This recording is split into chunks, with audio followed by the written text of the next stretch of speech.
We ready to kick this thing off, Todd? Yeah, let's get it started. So welcome to Hoppy Hanukkah. My name is Todd Summers. And I'm Chad Brodsky. We'll be your drinking buddies and hosts for the next 7 nights. Also, my wife made sure I had to say Shabbat Shalom, everyone. Shabbat Shalom. Thanks to Liana for that. And so since it's night 2 of Hanukkah, we are going to open our night 2 beers. We encourage you to do the same. So I have my All right, I have to get mine. set here. Hope everyone liked that first beer. Mine just Oh, that went bad. Look at that. Oh wow, you're really good. You already had it. I'm gonna do it like for everyone. So hopefully, yeah, let them know. I can't wait. I'm not like, patient. Yeah, you probably already drank it. No, I'm just kidding. You didn't. You never know. All right. Look at that. Put this one back. That's the good stuff right there. Todd, by the way, I am loving your outfit. Like, Chad, I was thinking the same thing about you. I was just like, this guy knows how to shop. I don't know. Like, it just both of us happen to have the same wardrobe. Like, it's not like we planned it or anything. I woke up this morning and I was like, I know what I'll wear tonight. And I'm just so happy that you did the same thing. So for everyone out there in the chat, if you haven't drank your beer, drink it along with us tonight. So Chad, what's the plan tonight? What are we doing? All right. So first of all, I think we need to just get a cheers going. So cheers, everyone.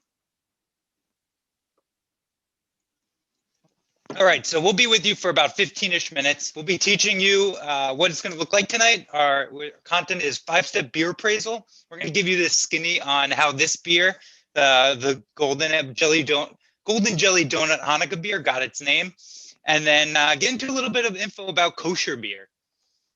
Awesome. And so I hope everyone enjoyed the Old Town IPA last night and the City Brew Tour Slack channel. People wouldn't stop talking about it. And so tonight and every night, we encourage you to drink this beer with us. If you have the willpower, I'm assuming that someone has drank all 8 of their beers already. So tonight, this is the Hebrew Jelly Donut Ale. And before we go any further, just like our 2 pieces of housekeeping thing is we have a chat moderator. Kate is with us. We encourage you to use the chat for banter, tasting notes, anything you want to say about my mustache or Chad not taking his hat off. And we also have a Q&A. That's for any questions you have for us. That's monitored by Kate as well. So we'll get back to you about anything you want to know. Kate is drinking, by the way, as well. So if she's a little slow to get in touch with you, you know why. So just keep that in mind. Mm-hmm. All right. So I'm so excited to tell you about this beer. But before we do, Todd, why are you leading and qualified to host this type of experience? Well, so it's an interesting question because I remember being kind of voluntold by you since you're my boss. But besides that, I'm the City Brew Tour sales manager. I also have been a beer guide in 2 of our cities, both Boston and Burlington. I now live in Shelburne, Vermont, outside of Burlington, Vermont, where we got our start.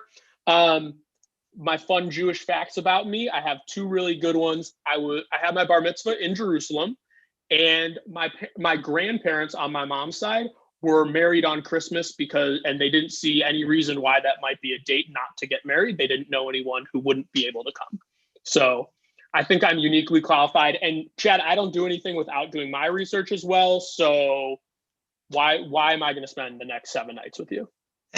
Well, besides, like you said, I am your boss. I'm also the founder of City Brew Tours.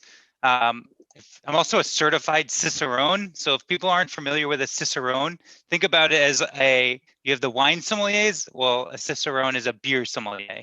So that makes me a little bit qualified to be able to be with you guys. Also, for a fun Jewish fact, they're not as fun as yours, but I'm going to say I met my wife at a Jewish event, and it was called Gin and Jews. So I think that's pretty funny. And you finished the story. Why she almost didn't think that you were supposed to be there. Yeah, I'm like 6'2", and that's really tall for Jews, I guess. And so she thought I was in the wrong place, and whatever. I love that. So, right. And now that you know about us, we want to know about you. Put it in the chat. Let us know where you're celebrating and drinking from. Chad, tell us a little about this beer. All right. So our first beer, I'm gonna just hold it up right here for everyone to see beautifully, as you guys all have it in your hand. Our first beer is our Golden Jelly Donut Hanukkah beer. This is coming from Hebrew, or also known as Schmaltz Brewing Company. Schmaltz Brewing Company was founded in 1996. It's actually going to be, we should say happy birthday to Schmaltz, because they're celebrating their 24th year in business. So really awesome. Founder Jeremy Cowan started it over 24 years ago. It's always great when you can legally drink beer with breweries because they're old enough. So since this is a Hebrew beer, it's fitting for Hanukkah. This beer has 8 malts, get it, 8 hops, also get it, right, Chad? We're catching on. And it is 8% alcohol by volume. So this donut pastry ale is brewed with 600 pounds per batch of real purees of raspberry and cherry. And there's a ton of pure vanilla in there. So if you get that kind of natural bakery flavor, that's that vanilla coming through. And it is a glorious tribute to our beloved Sufganiyot, which dates back to the 1500s, Chad. That is true. It is a very old pastry. I actually am very lucky. I have one right here. Wow, look at that. So just for people that aren't familiar with Sufganiyot or Sufganiya, if it's in one, this pastry, as Todd said, goes back to the 1500s. It actually is derived from the name Sufan, which means to be fried or spongy. As you can see, donuts are one of those things. And because of the oil, and that kind of goes all along with the Hanukkah story, it's one of a very popular food during this time of year. So popular, in fact, can you, Todd, guess how many people consume Sufganiyot in Israel during this time of year?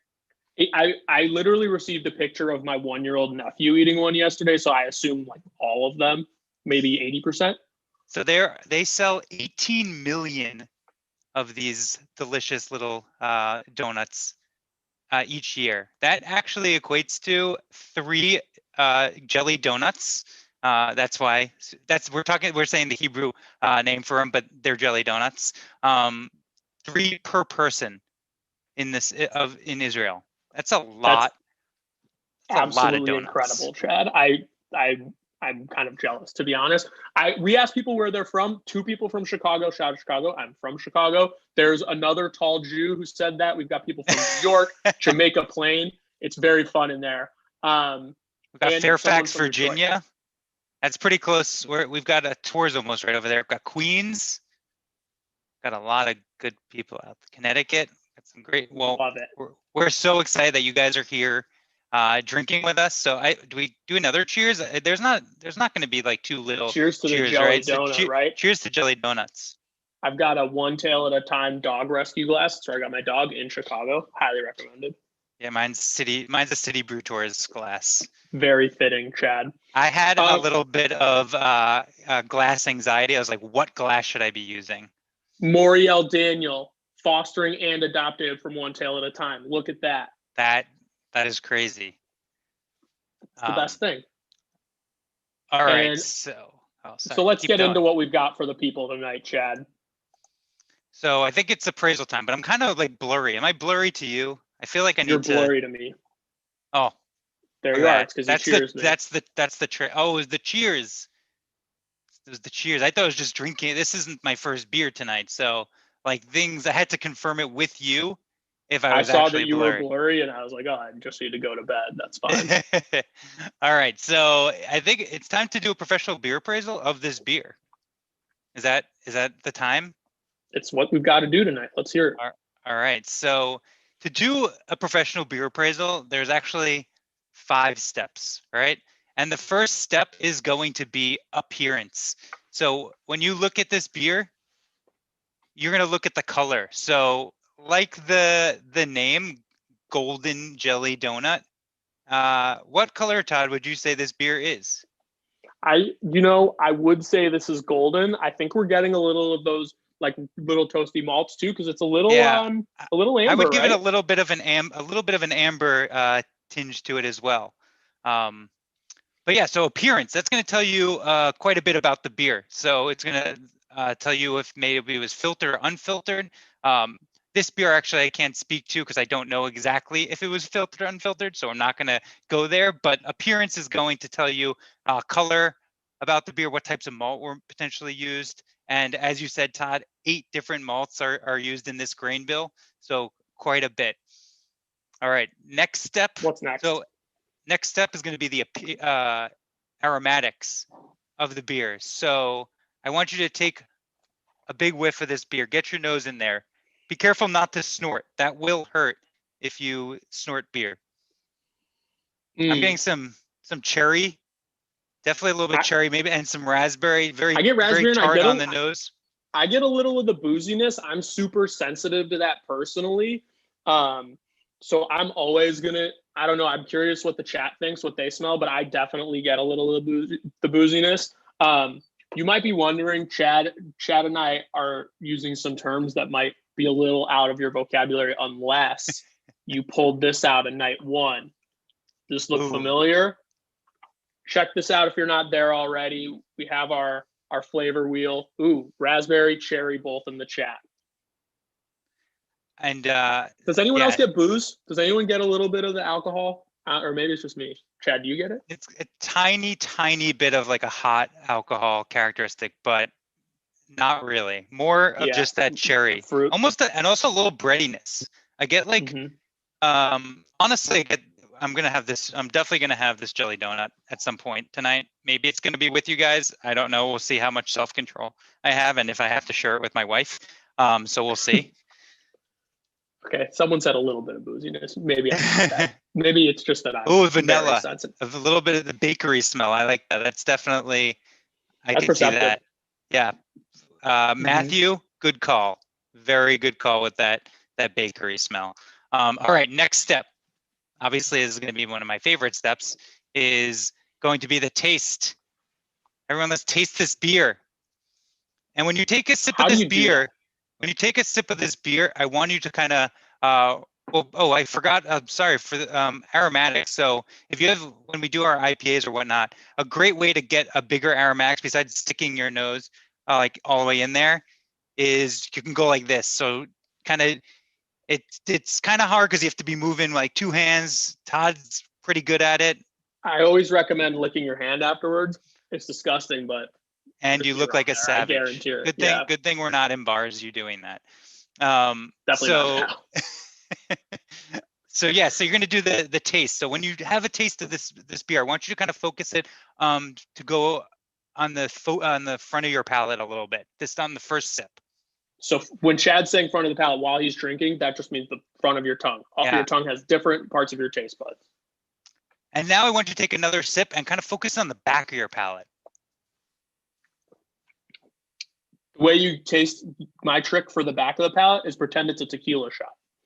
So when I took a sip at the first sip, I got a little bit more of that sweetness from the berries, because you're gonna have more taste receptors that are gonna get sweetness on the front of your palate, but on the back is gonna be like bitterness. You're gonna see it more again with IPAs, but this one, you're not gonna get as much of that cherry note. So when I'm having this beer, I'm going to want to have it go across the entire palate because I don't want that super sweet flavor profile in this beer. And what I've actually noticed about this beer is as it's sitting in my hand, it's getting so much better. So like there are some beers you just don't want to keep that cold because you need them to open up.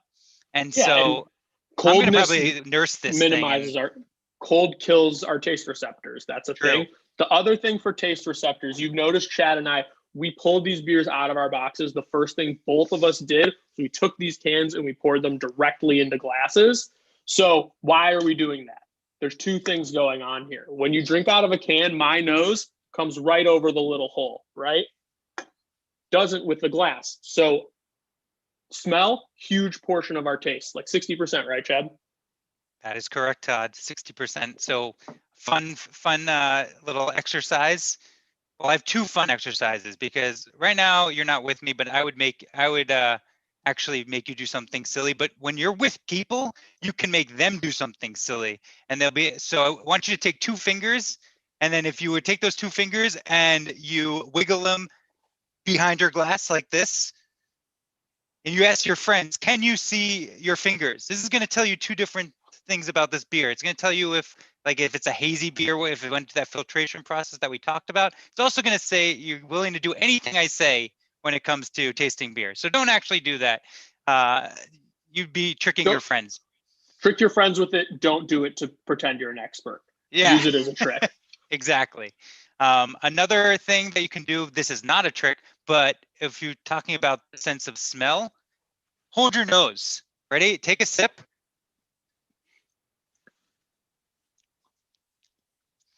Completely different flavor profile. You would get like nothing. I don't know if other people I just feel get that the way. Sweetness at the back end, but it's like a Yeah, whole different it's experience. really, I get really like sweetness when I hold my nose. I don't get any of that that malt backbone, which is what I really want to balance out that sweetness. Mm-hmm. And we have one Q&A question that Kate said that we would answer live, and let's get to it now, Chad, so that other people will ask us questions as well. This is probably the question you and I have been asked most frequently. Where do we get these jackets? No. That happens a lot. It's also like, how are you so handsome? Like all of those things. How'd you get such a great mustache? I think someone actually put that in the chat already. Like I've literally seen that. Like it's remarkable. What is your favorite type of beer, Chad? Oh, that's a loaded question because it's going to be based on the weather and my feeling. So if it's going to be like a super nice day out, a little bit warm, I might want a German Goza, which is a beer that has salt and coriander. It's like the Gatorade of beer. Versus if it's going to be, we're getting into wintertime, or we are in wintertime. I don't know if we're in wintertime yet, but I'm going to want something like more dark, maybe an Imperial Stout. So it's just going to be, it just kind of depends. If I'm chilling, maybe I want a Helles Lager. Okay. Todd, what about you? My answer is pretty straightforward when I get asked this question. I like beer that tastes like juice. So just like the fruitier, like those hazy IPAs that are juicy, give them to me. I like them. I have a sweet tooth. That's what I'm looking for. Oh, Michael says Belgian quad. I love a good Belgian quad. So I love a good Belgian quad too. I think on the 4th of July, maybe that might be like, those are a lot. So I sort of am with you there. A Belgian quad on the 4th of July. I want one like now. That's what I'm saying, is that I think it's a different experience drinking one in the winter than in the middle of the summer when you can't like stop sweating. But yeah, I hear that. All right, let's get back into our tasting because we only got through 3 steps and there's 3 5. steps. We got 2 left. We got a little sidetracked. So the next step is going to be mouthfeel. So the mouthfeel is going to be how does this sit on your palate? Is it going to be like a milk or is it going to be very watery? So kind of thinking about when you take a sip of this beer, you think of like light-bodied, medium-bodied, heavy-bodied? This is gonna where does that fall? Heavy body being like that, like an Imperial Stout, milky, really almost like it lingers so much versus something that's going to be like an American Pilsner water, something that's just going to go down and you can maybe push a can through it. Push a key through it and put it to your face. So yeah, we're lucky that this isn't actually jelly because that would be a pretty thick in the mouthfeel. I think this is, I don't think this is the lightest beer I've ever tasted. I don't think this is the thickest beer I've ever tasted. I'd probably like, if we're thinking of it as a spectrum, I'm probably somewhere between light and medium. For me, I would say it's a little bit. It's not medium, but I would say it's like a little bit higher than medium. It is a pretty boozy beer, 8%. I would almost maybe kind of a lightweight. I mean, I am 6'2", but like, I'm a cheap date. But so you get the alcohol does give this a little bit more body, and you can and definitely taste that. And I'm used to it in Vermont. All that we have up here are double IPAs that are 8%. So like I'm used to that kind of like those thicker mouthfeel, like with lactose, a little heavier. So, but yeah, I think I'm comfortable calling this medium. That's good with me. We got someone. Brian wants us to address Ariel's question at some point. Ariel's question. I'm afraid to touch Zoom because I think I'll break something. So can you tell me? I've got Ariel's question. Oh, Hi Kate. guys, it's Kate Hey, the Kate. Chat Cat. Kate! Kate, how are you? Good, how are you guys? Thanks for being our moderator I'm so and happy being with to be us for here. 7 nights as well. Yeah. Everyone, let's thank Kate for being awesome. Kate! Thanks, guys. All right, so Ariel's question is, should we take the beer for the night out of the box in advance so it's not too cold when you drink it? Good question, Ariel. It's a good question, Ariel. That's a stumper one. No, I'm just kidding. It's not a stumper one. It's going to really depend on the style of beer, but you don't want beer, like Todd said, as cold as the Rockies. You don't want a glass that is as cold as Frosted Antarctica. over. Yeah, you don't want that. You want your beer to be like chilled but not super cold. If your can is turning blue, you probably should just throw that can away. Or you might want to be Or it's a drinking it because Hanukkah. maybe that was the intended thing, like so that you don't taste it too much. But yeah, I think the straight answer about taking it out is that I think you're going to want to drink these beers cold. I think you're not going to want to put them in the freezer, but they're going to warm up unless you're chugging them. You're going to get a little bit of a full experience in the 20 minutes that you're drinking it because it changes pretty quickly, especially definitely drinking. We're drinking with intention right now, obviously. So this is a sensory experience. The first sip that you took is going to be different than that last sip that you take, and especially because it's sitting in your hand. And Robert asked if this was an ale. It is an ale.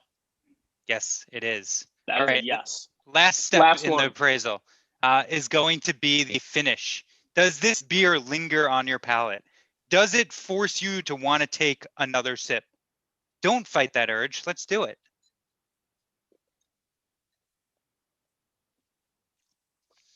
And I want to take another sip. I'm still not going to fight it.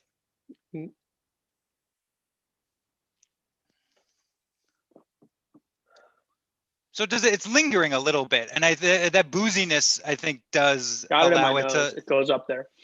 Yeah. Yep. But I love that cherry finish.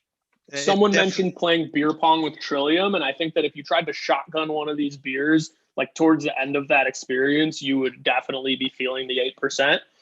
So yeah, I think it's relatively smooth. It doesn't linger too much, but definitely can feel it. I agree with you completely there.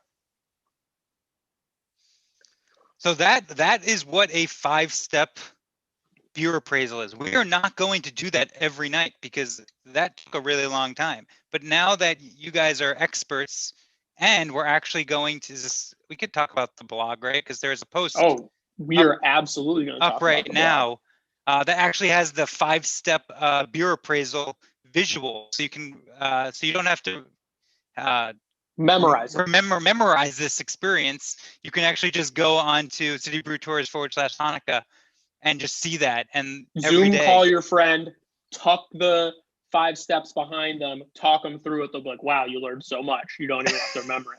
So speaking of the blog chat, we're going to be posting blogs after this every night. So the one thing that we wanted to talk about tonight that's going to be coming up after this, citybrewtours.com/Hanukkah, starting with an H, not a CH. So kosher beer.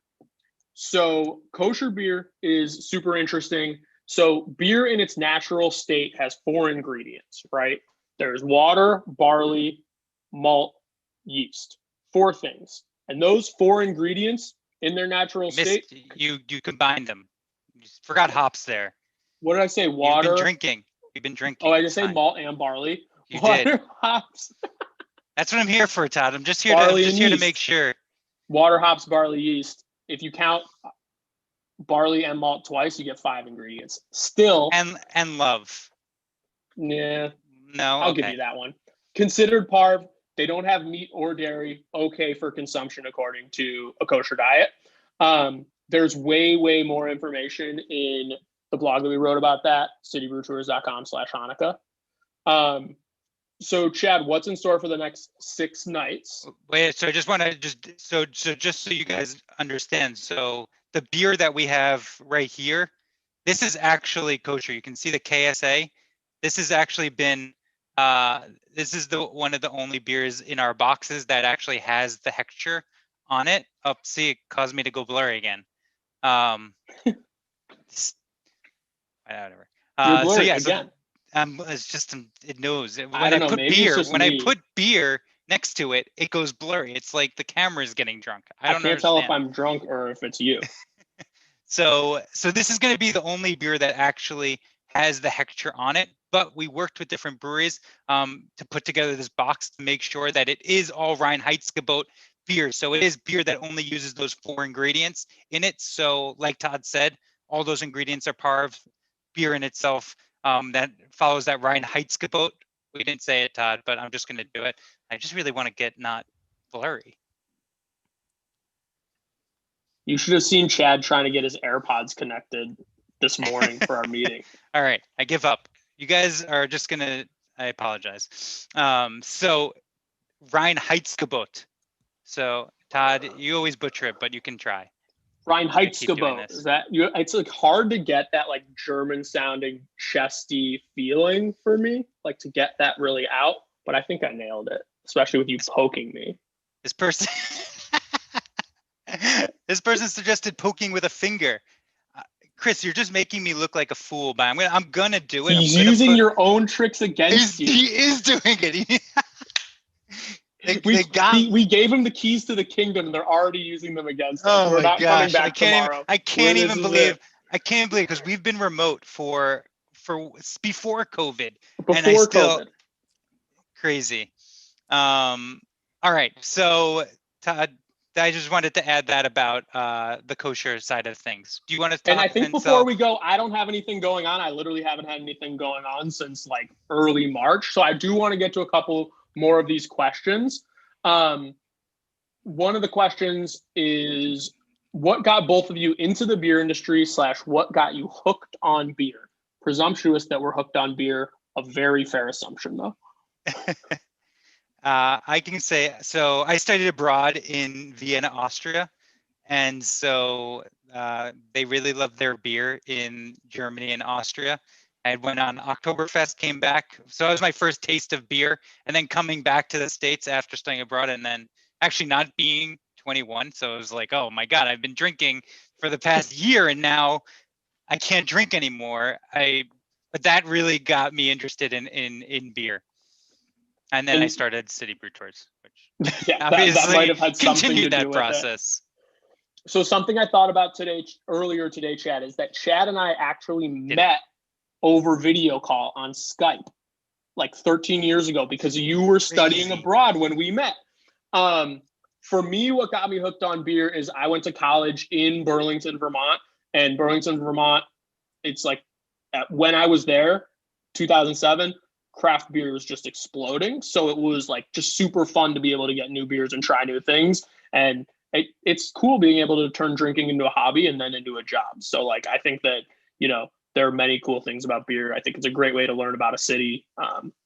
And like, I like to eat and drink. So one of the things that people do, like because we run these tours, obviously pre-COVID, is that's how people kind of explore that new city is by going on a city brew tour to be able to experience that area's craft beer.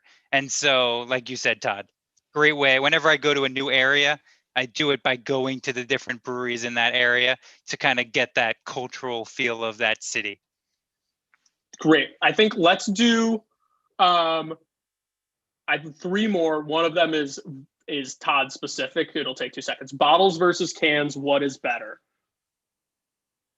Are you asking me or you're going to give that answer? I can give the answer. I think you're going to see more frequently that craft breweries are using more cans compared to bottles. What's great about cans is if you drop them, they don't break as easily. I mean, they definitely can break, but glass shatters. It's a mess. Also, light is dangerous to beer. So aluminum doesn't allow light in. And then, Chad, for you, Scott's question, who picked the beers in this box and what was the selection process like? So we went to all of our different partners and we're like, hey, we're building this Hanukkah experience. So this box had a little bit of some limitations in regards to the types of beers because we did want to keep it to that kosher Reinheitsgebot style. But we wanted to also show a wide variety of beer. There's going to be people that get this box that only like hazy IPAs. I'm sorry, but this is supposed to also be an educational experience and to open up your palate to find different styles of beer that might interest you. And so that's kind of how that process was like. We're looking at different styles and how those different styles kind of compared with one another and in the order that you're tasting them as well. Perfect. And then someone asked me about the dog that I adopted and schlepped across the country. Her name's Olive now. She was pokey when we got her. She was tiny. We drove her across the country in a Fiat. It was an incredible story. So this is not our last night. Come back tomorrow. There are 6 more nights. 6 more nights, guys. 6 more nights of us. Maybe Chad and I will wear the same thing tomorrow. We are going. Who knows? You never know. We wake up, see what happens, go from there. Same time, same place, 9 p.m. Eastern Standard Time. Hey guys, can I pipe in with one more question that I think is specific to this night? Of course, Kate, you can always pipe in whenever you want to talk. Of course. People want to hear. They said you sound famous. They said you're supposed to host our podcast. Who knows? You do have a very good podcast voice. So maybe we switch and Kate sits here and wears my blazer. Any chance you and I have to get off video is welcome. So Kate, what do we got? All right. So we have a question.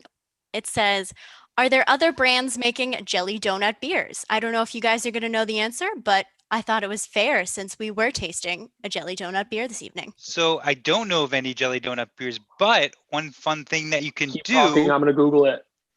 Yeah, you Google that. One thing you can do is you can kind of create that sensation by doing food. And we're going to talk about how you pair food and beer in a future date. So don't miss a night because you might miss the food and beer pairing experience night. But just to do a very quick aside, think of something sweet, maybe a jam, maybe something bready that has a big malt backbone. Drink them together, and you might be able to experience that same jelly donut style. I would probably go with a dark,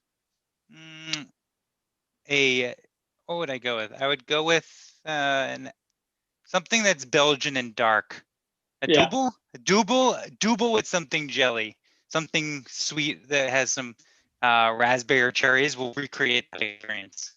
Totally. And I think there are definitely commercial examples that are going to be similar to this. I think Rogue used to make something and it was like more of a donut beer, not necessarily raspberry or jelly. But there are definitely tons of fruit beers on the market if you're just looking for that fruit experience. Fruity IPAs even now. And I'm seeing in the chat, we've got the Ellicottville Super Duper Jelly. Leah, let us know about that. So thanks, Leah. That's awesome. Look at that. I don't know where Ellicottville is. If I was guessing, I'm thinking maybe is that Maryland? I don't know. We'll never know. It's in New York. Yes. Okay. A cousin. Elisa talked about Gelt. I forgot we have Gelt. So Gelt and this beer are going to go really well together. Think about it. Chocolate and jam, they already go hand in hand. If anyone's had a chocolate cake that has that raspberry filling, raspberry chocolate cake, done. It's the best thing in the world. It's literally the best thing in the world. I'm going to eat some now, Chad. I forgot, and then you reminded me, and now I'm going to eat. Look how much dessert I have. Like, I have a lot of dessert. I'm going to be up all night. The plate matches the blazer unbelievably. We were supposed to have a party, a Hanukkah party, but guess what? We can't. But this is what we have if we were to have a Hanukkah party. So I'm ready. I'm ready for next year at least. All right, Chad, you're going to have this party. It'll be you and your dog, Oliver, your wife and baby. I'm going to eat the rest of this candy. We hope everyone, so we'll see you guys all tomorrow night, 9 p.m. Check out the blog. There are going to be other questions that people have asked. Ask those questions. What can they do with questions too if they're not asked? They can send it to, support? It was originally my email address, but then Like, I really don't Chad want has to. 7,000 unread I have emails. way too many emails, and I just archive them, and there's no order to the madness. So support at Brew Tour. I'm sorry, Kate. I'm gonna just send them to you. I hope that's okay. So it's gonna be support at Totally cool. citybrewtours.com. Yes, And indeed. yeah, so support at citybrewtours.com. We'll throw it in the chat. Any questions? We're actually updating those blogs live for tomorrow. They'll go live they're already live now at 9:25. The content will be live on the website. And Keep then, talking. I have 2 pieces left. oh my God, you are just housing that chocolate. I'm So yeah, obsessed. 9:20, those 9:20 at night, those blogs will go live. And any of your questions that we talked about here or in general, we're going to update those blogs in the morning with those questions, so you can get your answers to those questions. So it is that comprehensive content. Just like my Jewish family members trying to leave a party, we've said we were going to leave, and we've never left. And we haven't left. I know it's the oldest trick in the book. Thank you all for coming and joining us tonight. We will be back tomorrow and then the rest of Hanukkah. Chad, I will see you tomorrow. I'll see you tomorrow, Todd. I will see everyone else tomorrow as well. Shabbat shalom. Shabbat shalom.